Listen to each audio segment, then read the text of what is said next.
3,50,00,000 টাকার বিল্ডিং আপনি কিনতে পারবেন। একদম 1,40,00,000 টাকা।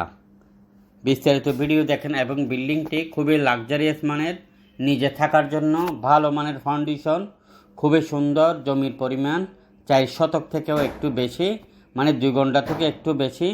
বর্তমানে 3 তলা কমপ্লিট রেডি, 6 তলার ফাউন্ডেশন। এই বিল্ডিংটি যারা কিনতে চান এখনও যোগাযোগ করেন। ভিডিওটি সবার মধ্যে শেয়ার করে দিবেন। চট্টগ্রাম কর্ণফুলীতে এই বিল্ডিংটির অবস্থান। আপনারা যারা আরও অসংখ্য বিল্ডিং ছোট বড় রয়েছে আমাদের হাতে, খালি প্লট রয়েছে, মেল ফ্যাক্টরি, এগ্রো প্রজেক্ট, খামার বাড়ি, অ্যাপার্টমেন্ট, দোকান, শোরুম আপনারা কিনতে পারবেন। আপনি কী ধরনের কিনতে চান এবং কী ধরনের বিক্রি করতে চান, আমরা আপনাদেরকে ভালো দামে বিক্রি করে দেব। যোগাযোগ করেন। মিডিয়া হলে আমাদের পার্টনার হতে পারবেন। চট্টগ্রাম সিটি এবং পৌরসভা মিলিয়ে আমাদের 17টি অফিস এবং এই বিল্ডিংটি দেখেন খুবই সুন্দর। যারা কিনতে চান দ্রুত যোগাযোগ করেন আমাদের দেওয়া নাম্বারে। এবং আপনি মিডিয়া হলে আমাদের অফিসে বসে ব্যবসা করতে